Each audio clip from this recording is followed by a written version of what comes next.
everybody, and welcome to this brand new spoiler review for House of the Dragon Season 2, Episode 3, here on a special episode of the Geek Bites, brought to you by the Geek Buddies! Hey!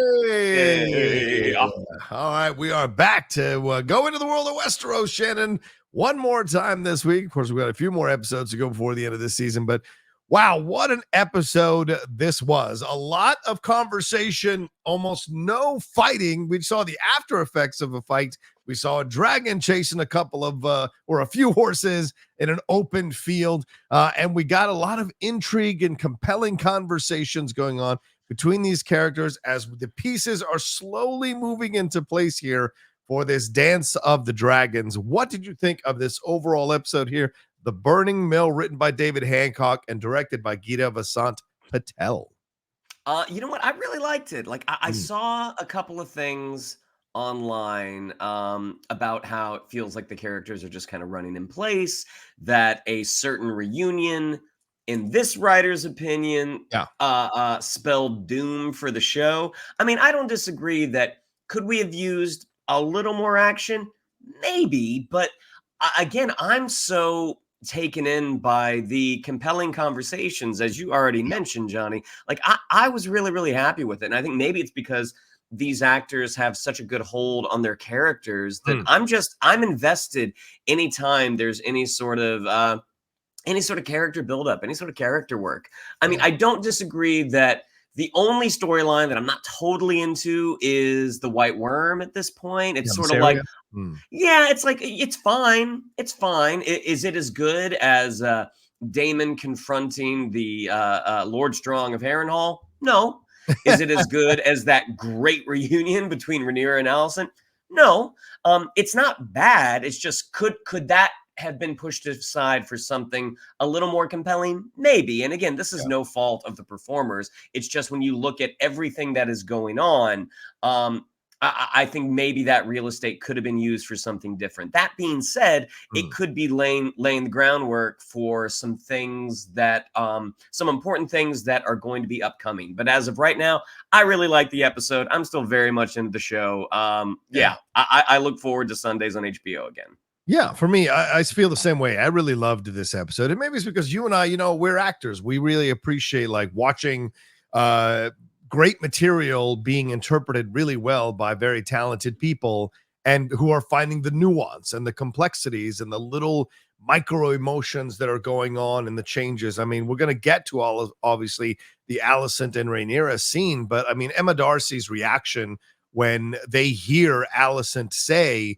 the Conqueror, and they realize it's the Song of Ice and Fire, therefore validating the character of Rhaenyra's feeling that her dad did pick her, that her dad was on her side and wanted her to take over. You can see that come across her face, this, and I'm saying her face because that's the character, not they, who is, of course, outside of the character, how they identify. It's how she reacts to it is so powerful as a character, and you go, oh my God, okay, there's a chance here. There might be a chance here.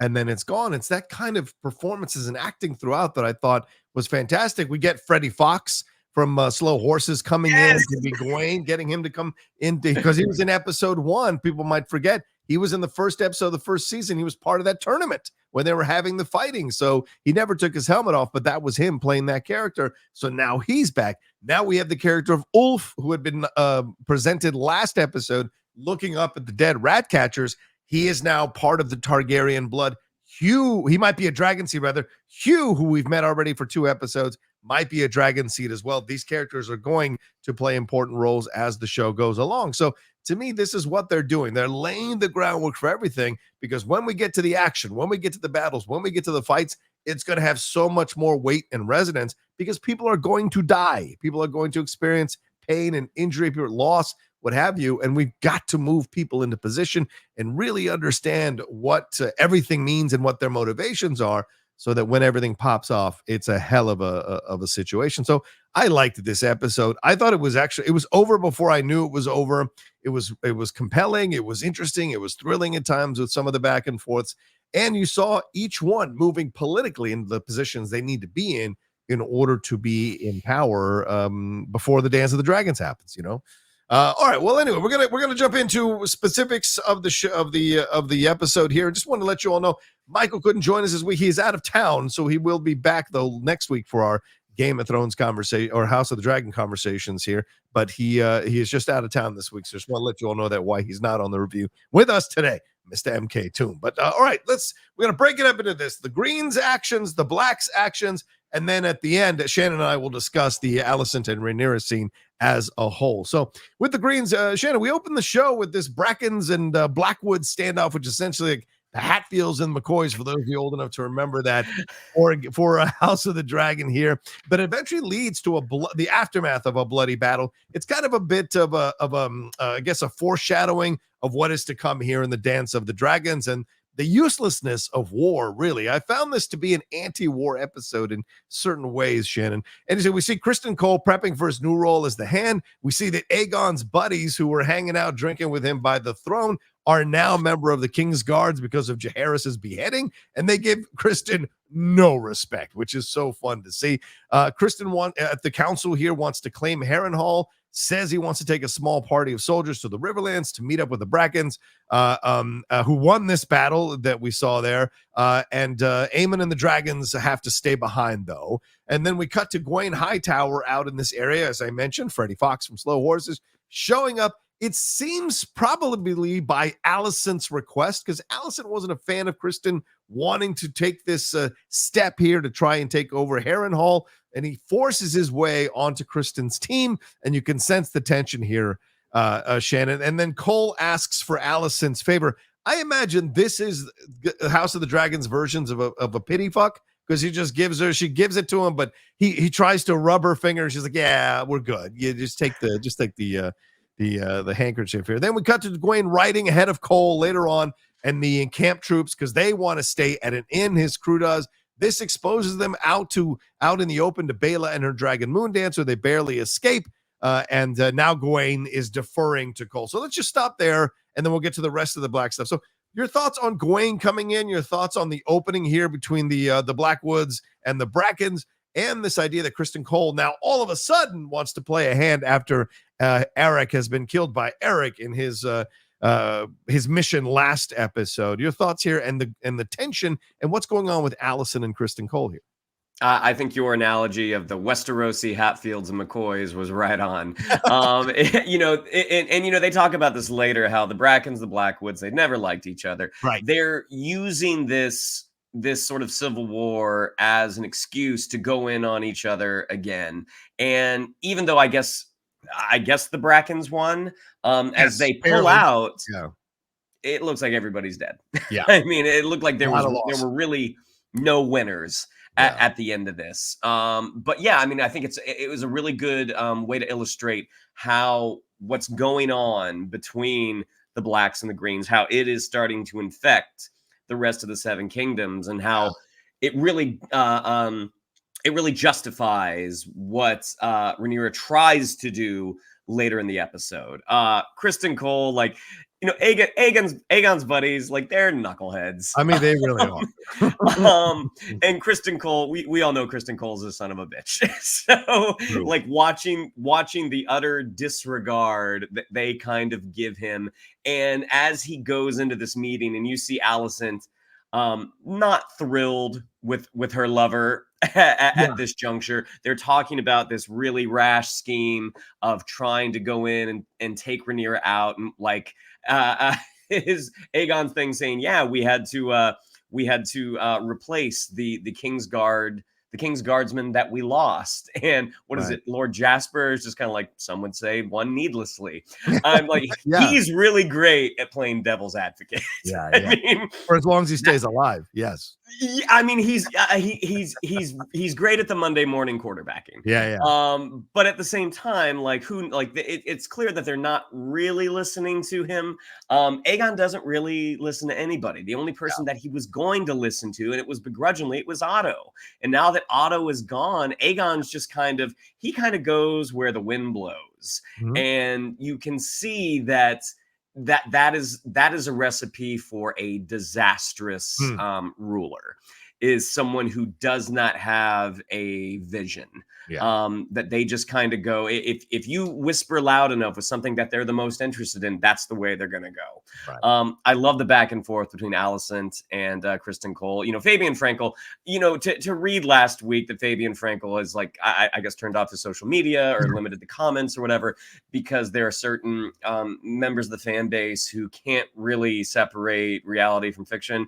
It sucks because he's doing a fantastic job. Like, this is the guy that you kind of love to hate at this point. And having someone fill that role in a series does make you want to go back week after week after week. But I think Olivia Cook and Fabian Frankel, they have great chemistry. Like, they're really enjoyable to watch, to go off of each other.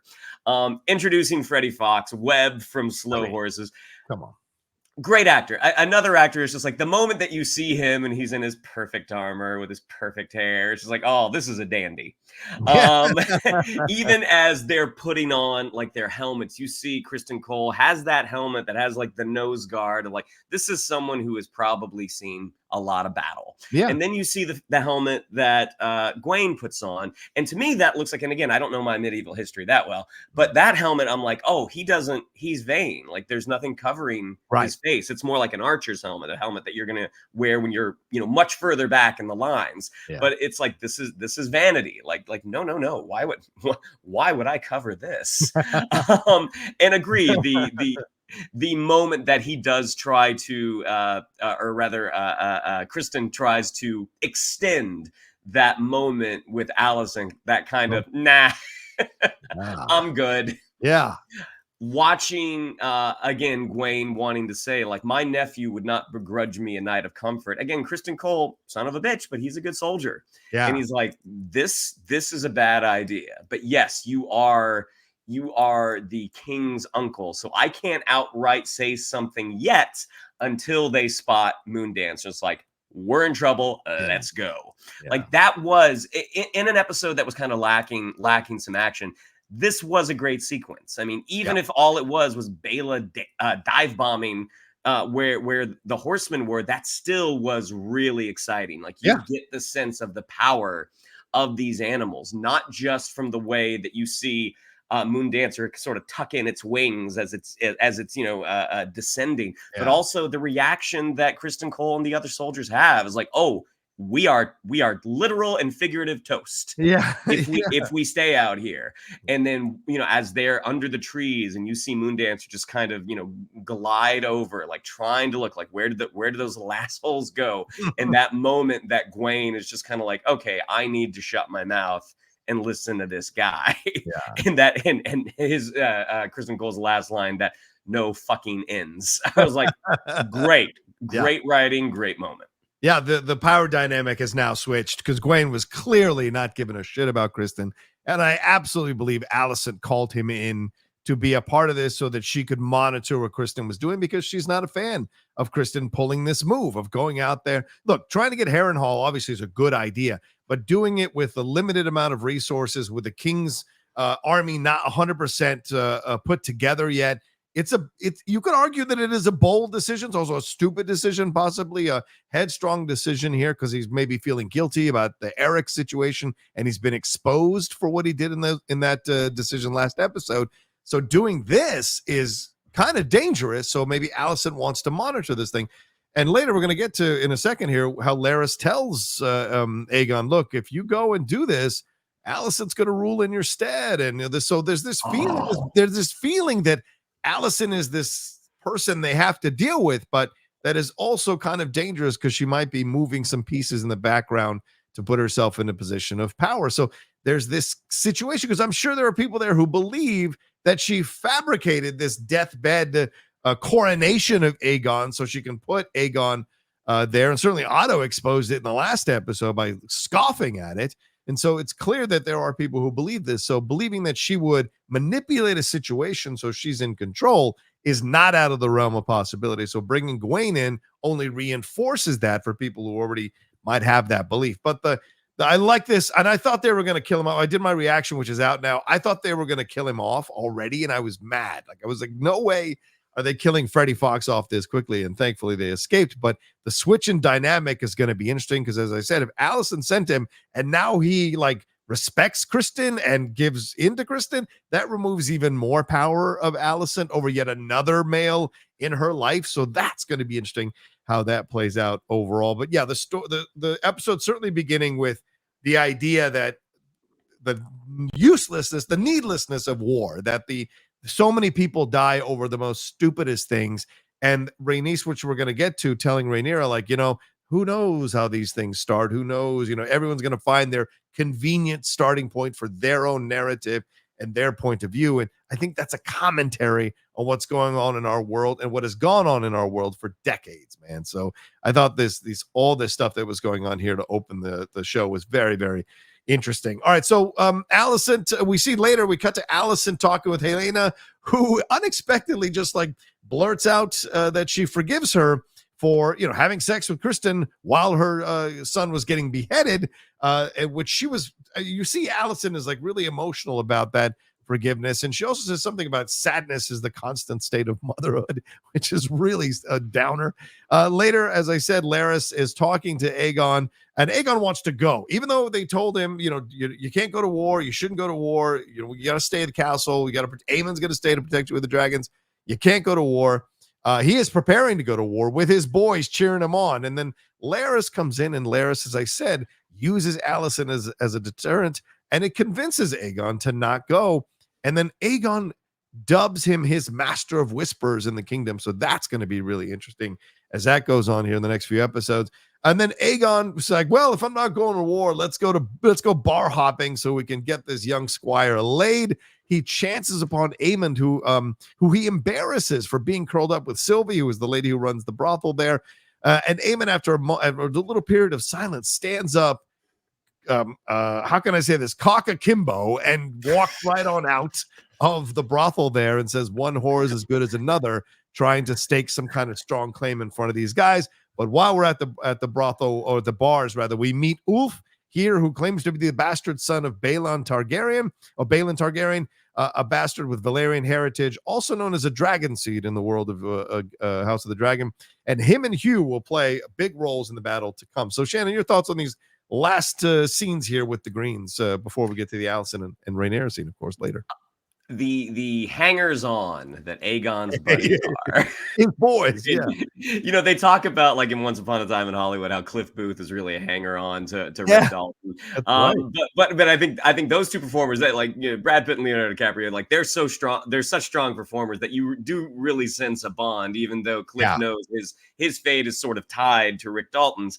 This is what I consider a hanger on. I mean, people that have like kind of no agency, like would never disagree with the one that they're hanging on to. So as he's putting on Aegon the Conqueror's armor, he talks about, like, I wore his crown, why wouldn't I wear his armor? And like Lord Larys, you see how smart this guy is. Yeah.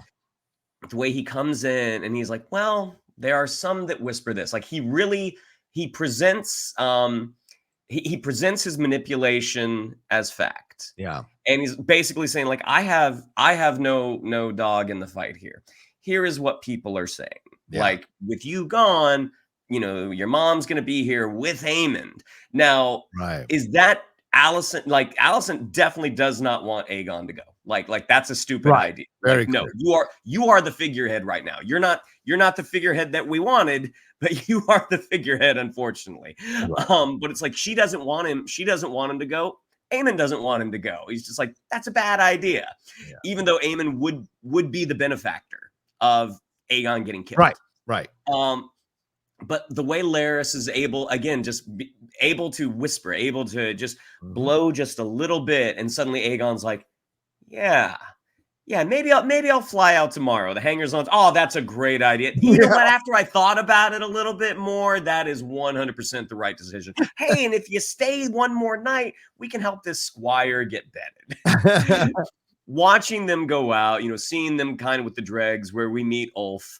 Again, not knowing the books, not knowing whether or not this guy actually is a Targaryen bastard or not. Like it's really fascinating. Like the way that he is able to monetize Yeah. this story. Great way to say it. Yeah. Like, Sure. I shouldn't really say this, but you know what? Whistle would maybe like he gets people to buy him drinks all the time because of what could be this bullshit story Yeah. until Aegon shows up and you see the fear in his eyes. Yeah. Right. Yeah. And that fear could be coming from two places. I mean, if you're claiming to be, the bastard uncle of the king, if that's not true, the king may not want to hear that. Right. You might lose your head for that. But if it is true, it's almost even more dangerous. Yeah. To be like, you're another spoke in the wheel that we don't want. Right. So again, watching Ulf's reaction when Aegon comes in, it's so the dynamic that Aemond is able to play. Yeah.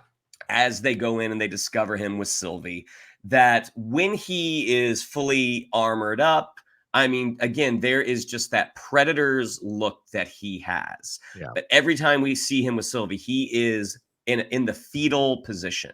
I mean, the guy is obviously he's very lean, like he's very sinewy. My God, he is. Yeah. But he just looks frail almost until he stands up. And then again, you see he's got the washboard abs. Yeah.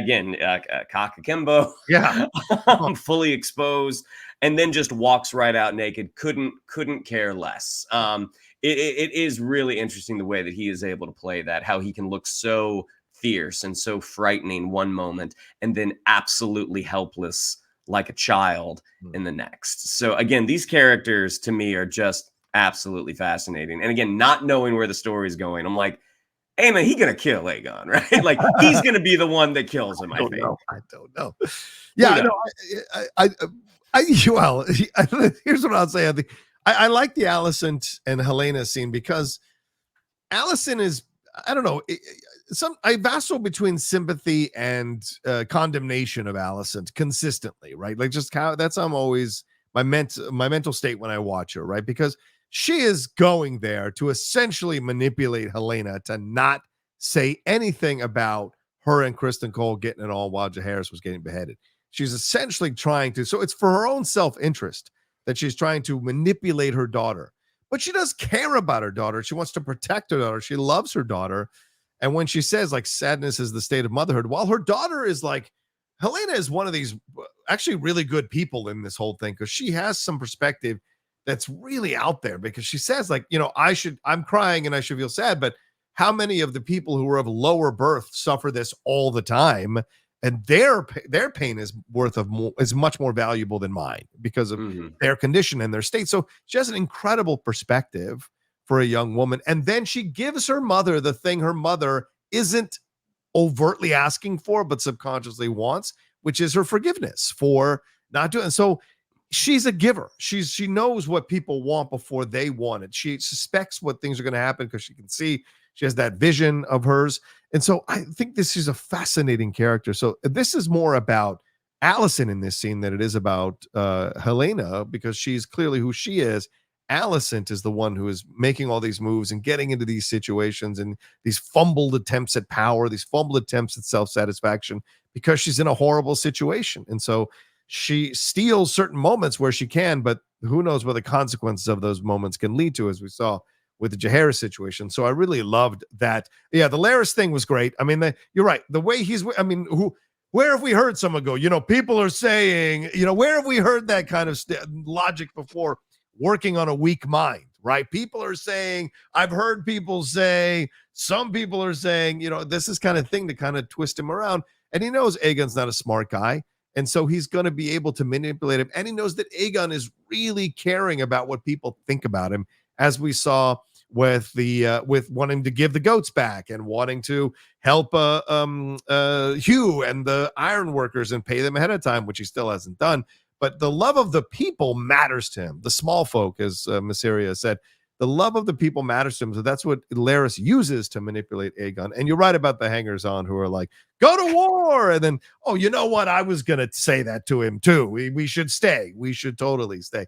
That it's so perfect because of what that's going to lead to. But the Aemond Aegon situation, that's the big thing. I mean, him embarrassing him, him wolfing like a dog, which is what they used to do to Aemond when he was younger to embarrass him more. I mean, there is this sense that Aegon thinks he's got the upper hand on Aemond, but Aemond at any moment could slice that little dude into pieces. And so you get the sense that Aemond understands there's a duty, there's a responsibility, there's a relationship and a hierarchy that he respects, but he doesn't necessarily think this guy wants to be king. Remember, they had to tackle him, and Aemond said to, I think it was Arik, like, or Criston, if it ever happens to me, you won't have to find me. I want to be king. And so there's the difference there. And I wonder how that's going to play itself out as Aegon keeps prodding Aemond in this way. So I like that you've got this dissension between the two brothers there. But Aemond turning around powerfully, fully naked, walking amongst them and through them, I thought was awesome. And so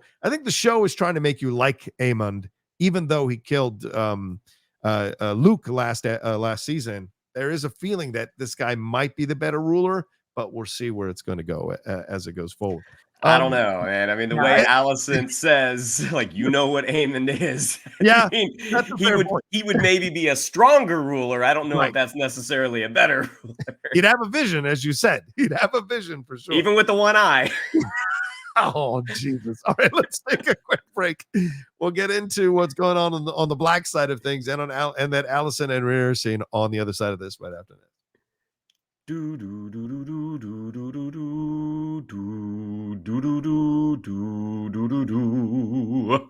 It's good, man. I like it. All right, so the blacks. Let's get to it. Rhaenyra, Jace, and Rhaenys are standing vigil over the death of the burial rather of the Cargill twins here. And after some back and forths about who started the war, who knows who started the war, people are going to find convenient points to pick how they got into the war. Rhaenys floats the idea of Rhaenyra and Alicent working the stuff out because she said Alicent came to her before she left to say like she wanted to mend fences with Rhaenyra. She knew stuff was going down. So Rhaenys says this as a way of saying, like, look, the dudes are going to get ready to fight at any moment, but the ladies might be able to save some stuff if you guys can work stuff out.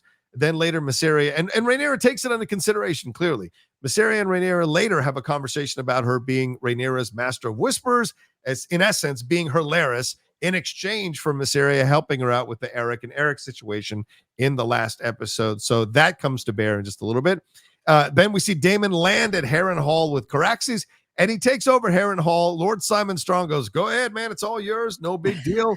We hate Larys. Larys is with Aegon. We know Larys killed his father and his brother, and I'm ashamed that he's related to me. So absolutely take this castle over. And if you want to know why the castle is so ratted out and all this kind of stuff, you can do research on the history of Harrenhal, and it is a cursed castle that has seen the end of many, many lines. So if you're a House of Dragon, Game of Thrones person, you can research Harrenhal. But Harrenhal is important because of the positioning of where it's at in the kingdom there in the Riverlands and how important it is. So Daemon is in control there. Apparently, they try to feed him dinner. He's suspect. He won't eat the poison peas. He makes Lord Simon Strong call him your grace instead of your prince, which is really interesting. I saw someone comment say, if you're the king, you don't got to tell him that you're the king. And so I think that's a fair point with Daemon, right? Still caught up in this feeling that he should be in charge here, where later he's having these, he's asleep and he's having these visions and he sees a young Rhaenyra, shout out to the great Millie Alcock back for the scene, sewing the head of Jaehaerys back onto the body. And she says, always coming and going, and I have to clean up after you. So a hell of a vision there. And as he comes out of it, we see this woman. I saw it in the credits. It's Alice Rivers, but it's played by Gail Rankin, which some of you may remember from Glow and the first season of Perry Mason. She tells him that he will die in this place. So what does that mean? Sure, she's going to be a part of the show, even more so as we go along. Then we see later that Rhaenyra is counseled by jittery old men on a council who propose to have her hide away while they run the war. She says she rejects that notion, calls it tantamount to treason, but will take under advisement their suggestions of what they should do next. Rhaenyra, sensing that she may be in danger, sends her children away from Dragonstone. Joffrey heads to the Vale to become the ward of her cousin, Lady Jane Eyre, with his growing dragon, Caraxes. And then she asks Rhaena, who's played by Phoebe Campbell here, to take her youngest sons, Aegon and Viserys, to Pentos. And in exchange, she gives Rhaena this box of dragon eggs And yes, the director of this episode said those three of those four dragon eggs are the dragon eggs that Daenerys will have in Game of Thrones.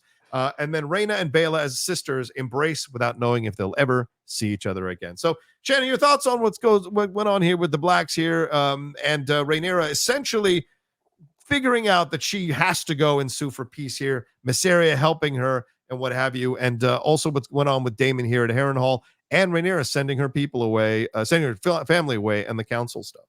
Again, terrific work with Emma D'Arcy and Eve Best. Eve Best just as Rhaenys just continues to prove why she should have been the ruler and not Viserys. Even though Viserys was his reign was fine, but what he left in his wake with the unclear route of succession, Rhaenys would have been the better ruler. And as they're burying the Cargill twins, Rhaenys basically saying, like, it doesn't matter how it started, like because you can keep going back and seeing what has happened. Like, all that stuff is in the past. Like, you can't unring the bell at this point. All we can do is try to find a solution, because if you look at what these two honorable twin brothers did, if they will do this to each other, imagine what the rest of the kingdom will do to each other.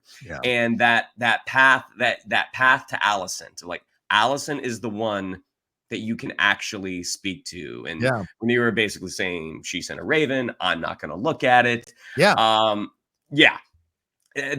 is the one. There is a little bit of pride there with Rhaenyra as well. Getting to Daemon, showing up at Harrenhal. I mean, Harrenhal is just such a cool. I mean, that's a digital set when you've got the wide shots, and a physical set when you're in tight. And that is just such a cool set. I mean, you do get that foreboding sense of the tragic past that has happened here, and those ghosts that are still there. I love Lord Strong seeing Daemon like, yep, it's yours. I pledged to Rhaenyra. It's all cool. And the way that Daemon does incorrectly correct Lord Strong when he says your grace, and he's like, oh, well, I assumed, as consort is like, and that's what you get for assuming. It's like, oh, this is just a great scene. I did not realize that was the Wolf Girl. Yeah, Wolf Girl from Glow. Yeah. But watching these visions that Daemon is having because of where he is, because he is at Harrenhal and those ghosts of the past, and he sees young Rhaenyra, and the fact that he was the one that kind of set her on a bad path. Like, because he took her out into Flea Bottom that one night, left her alone. I mean, Daemon is contending with a lot of what he has done, and with this sort of prediction from Wolf Girl about what's going to happen to him, that he's going to die there. Like, again, just really, really compelling work.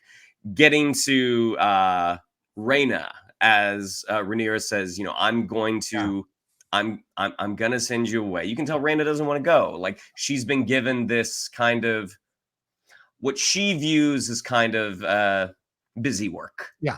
Like, you're giving me busy work. You're making me be a mom to your two kids because of this thing that you and my dad have gotten into. This sucks. Like, you are giving me the worst of the worst missions right now.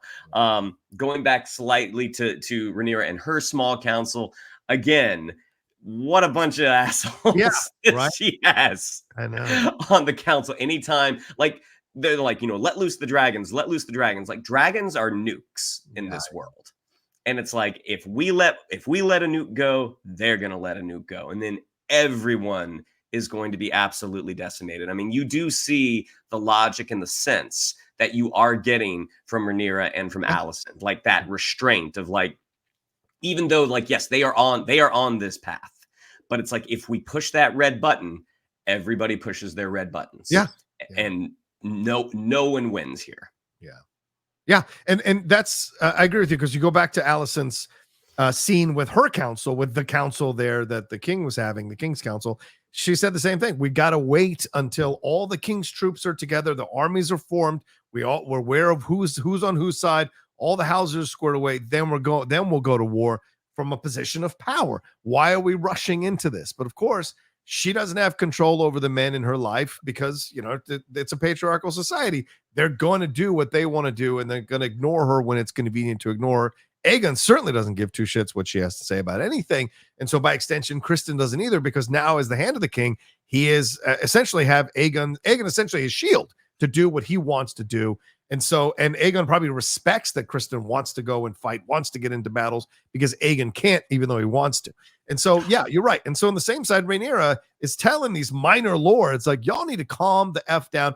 And they're so dismissive of her, even though she's the queen and they pledged allegiance to her. They're so dismissive of her. They're like, why don't you hide out in a bunker and then we'll take care of the war and we'll do what needs to be. Little lady, why don't you get on out of here, and a pat on the head? And it's like, it's so insulting. And it's like, they don't understand who Rhaenyra really is. And so when she comes back at them and says it's treason, and I love the shots of Rhaenys, as you said, Rhaenys knows better. She's kind of counseling her without even speaking to her in that scene, when the look they have there, essentially saying to her, don't you let them get away with this shit. And don't lose your head. Like, be smart in how you're dealing with these guys.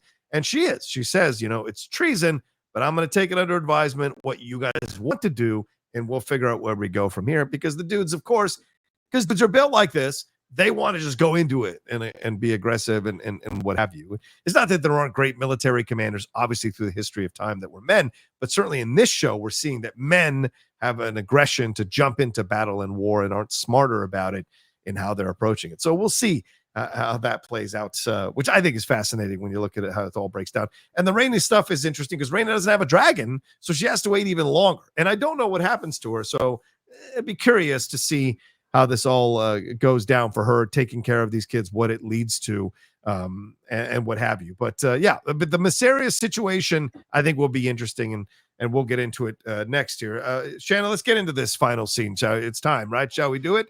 Rhaena asks Mysaria to help her see Alicent, because Rhaenyra reads Alicent's note. Now, remember, Alicent sent this letter before the death of Jaehaerys, right? This is after the death of Luke and her wanting to sue for peace.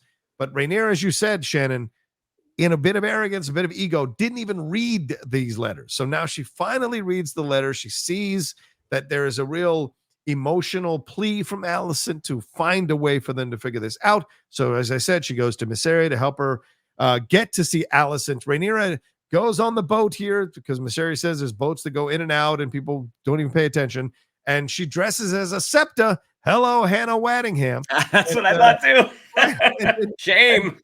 Shame. And goes with a guy. I don't know who the guy is. I forget who the guy is, but he goes there as a kind of a protector and sneaks into the church there to see her, to see Alicent. Alicent is shocked to see her.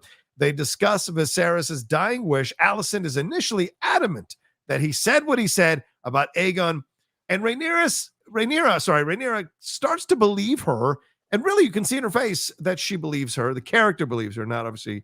I'm not talking about Emma Darcy. The character believes her, but then Alicent mentions Aegon the Conqueror, and in that moment, as I said earlier, Rhaenyra knows that her father was talking about a song of ice and fire, and Aegon and the prince that was promised, who of course becomes Jon Snow, Aegon the Conqueror.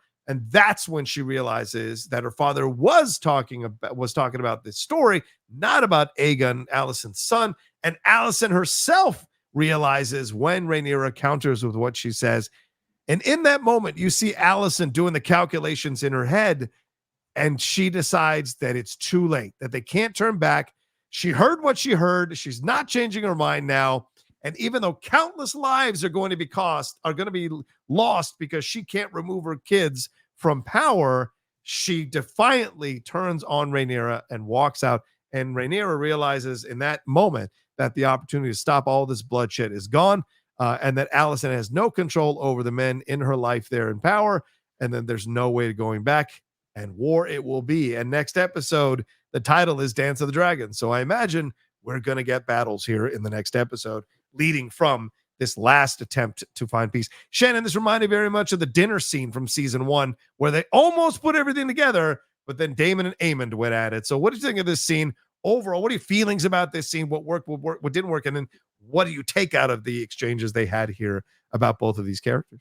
I mean, again, like the opinion that this reunion spells doom for the show is crazy to me, because when Oh, you look at the way that these two women are approaching the situation, it's yeah, like, I mean, this is a Hail Mary pass that Rhaenyra is doing. basically, yeah. Um, but it's kind of like, this is our only option. Like, Yeah. this is the only option that we have, and it's a very small window, but maybe we can get through it. Yeah. Knowing that Alicent, the only opportunity to get to Alicent is when she's at church. And so dress it, yeah, immediately I thought the Hannah Waddingham thing too. But even Alicent's reaction when she realizes it's Rhaenyra and Rhaenyra's got a dagger, she's like, "So what? What if I scream?" She's like, "Well, they're gonna kill me, but not before I kill you." She's like, "Great." She's like, "I've started badly." Like, that was Sorry. such I'm sorry. that was such a great take by Emma Darcy. Yeah. But listening to the conversation, and Alicent at this point, and see, this is where I do think Alicent at this point steadfastly believes that she heard what she heard Yeah. from Viserys. I have to say, I agree. Yeah. That she's like, no, your dad changed his mind. That is why we're in this situation. Your dad changed his mind. And the bitter acceptance of that possibility from Rhaenyra, as Alicent is recounting Viserys's last moments, and Yeah. you see the tears coming down Rhaenyra's face, and not just the recounting of losing her father, who was the one who, it was with scotch tape and bubble gum, but the one who held everything together, but also the fact that, shit, what Yeah. if I was wrong? Yeah. Right. And what if he didn't choose me? What an even deeper hurt, right? Not Yeah. that I made a mistake, but also that he did not choose me. Yeah. Yeah. Great point, Shan. He, Yeah. he didn't choose me, and look at the situation we're in, because I wouldn't bend. Yep. But then the moment talking about the prince that was promised, and Rhaenyra realizing, nope, I was right. And you see the moment in Alicent's face as Rhaenyra is explaining, this is a story. He was talking about Aegon the Conqueror. He was not talking about Aegon, your son. And that's why in Westeros, everyone needs to stop naming their kids all the same names, which is a problem through Game of Thrones and House of the Dragons. How many iterations of Rhaena, Rhaenys, Rhaenyra? There's too many. Use a different consonant. Wait, but if you go to Italians, there's a lot of Tonys and Marias. I mean, it's just how it goes, man. It's just how it goes. Roman Empire ended for a reason, Johnny. It ended for a reason. Fair point. But the realization on Alicent's face is, nope, I'm the one who got it wrong. And even though, like, she's not saying that she got it wrong, because at this point it doesn't matter. She's like, it doesn't matter. It doesn't matter how we got here. It just matters that we're here. Yeah. And nothing I can do is going to stop this war from happening. Yeah. Like, it just great work between those two. It's tragic, right? Because, like, if Alicent had any modicum of power, real power, because remember, Otto's gone now. So she's really, like, there's no, her and Criston are clearly on the outs. And so she doesn't have a lot of power in the kingdom. Yep. But she has no ally. She has no allies, right? Exactly. But not even Larys. But there is, a feeling like, well, could she have maybe worked with Rhaenyra? But then you're asking a woman to essentially a mother to sacrifice her children, right? For the greater good.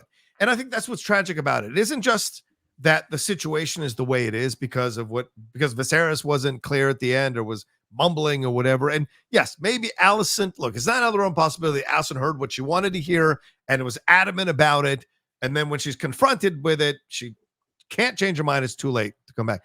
But essentially, because one person won't change their mind, won't find a way to work with the other person to sacrifice her children, thousands of other people's children are going to die because they won't. So to me, I think it's a commentary on how the people in these positions of power, how the wealthy and the rich and value their people's lives much more than anybody else's because they see them as numbers on a ledger.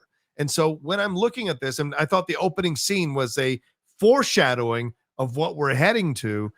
And of course, it's understandable because you're always going to want to defend your children. I'm not making that point.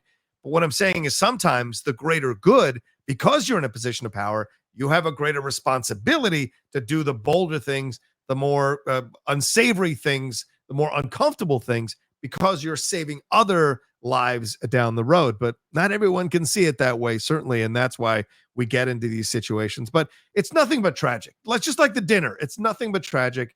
And it's not a coincidence, I think, that they had this scene, which is not in the books, by the way. This scene is not in the books. This was all created here to add to the tragedy of it all, is going to lead to the battles, and it'll have an air of tragicness to it as all these battles ensue, because we came so close to the possibility of solving this thing between the two women who genuinely, I mean, it seems like there were moments that their friendship came back, and there were moments that they wanted to repair what had gone on between them, but in the end it's too far gone now and they can't stop, and it's war it is, and I think another thing, Shannon, is it's great to see Emma Darcy and Olivia Cook, who I've watched on those HBO videos. Their chemistry is so great. Their interviews are fantastic. It's just a shame that we don't get more scenes with them because of how the story is being told and how it has to go down. But this was a fantastic scene, maybe top 5 scenes of the entire series so far. Maybe. Both seasons 1 and 2. Yeah, for sure. Any final words on this particular episode here, Shannon, as we wrap up our spoiler review? Anything more you want to highlight or have us keep our eyes on as we move into the next few episodes here? Just that quick scene with Rhaenys and Corlys, that they continue to demonstrate why they are the most healthy couple in the Seven Kingdoms. And Rhaenys basically saying, like, Corlys, Rhaenyra needs him. Like, she needs someone like you by her side. And her fear that he's going to go to war. I think that's another element of this that can't be discounted. Rhaenys wants peace because she loves Corlys. She already almost lost him last episode to the battles there in Driftmark. She does not want to lose him again or risk the possibility of losing him. So her suing for peace, her kind of talking to Rhaenyra to go and talk to Alicent, is maybe a final also attempt from her end to try to stop this war so that her husband isn't at risk of dying, because she loves him so much. And as you said, they are the most healthy relationship in Westeros for sure. All right, well, there you go. That's our spoiler review here for episode 3, season 2 here of House of the Dragon, The Burning Mill. We hope you enjoyed it. Thanks so much for watching or listening to us. Shannon, what do we have to tell them? Yeah, if you'd like to follow us on social media, on Twitter, it's at geek_buddies, on Instagram at _geek_buddies. If you'd like to follow me on social media, on Twitter, it's at Shannon_McClung, on Instagram at Shannon the Geek Buddy. If you would like to follow the vacationing Mr. Vogel, it is at MKToon. If you would like to follow the never vacationing Johnny Rocha, it's at the Rocha Says. Follow me there. And please remember to subscribe to the channel down below and hit that bell button. And for those of you who like to listen to your podcasts, we are on a podcast feed. We have our own podcast feed, The Geek Buddies. Make sure you subscribe to it wherever you download podcasts. We want to get more people on the podcast side of things, so more and more sponsors come to the show and support us. So very much, please subscribe to us on the podcast feed as well. Leave us stars, leave us reviews, and what have you. And of course, leave us your comments down below. What do you think about what's going on with the Greens, with the Blacks? What do you think of the Alicent and Rhaenyra scene? What do you predict is going to happen, especially those of you who haven't read the books? What do you anticipate is going to happen? And where do you see them veering off of the books a little bit for those of you who read the story? What changes do you imagine are coming? Let us know down in the comments section below. Hit a like on this video, share it on your social media. And and that's it. All right, so we will see you next week with another brand new spoiler review of House of the Dragon here as a Geek Bite from the Geek Buddies.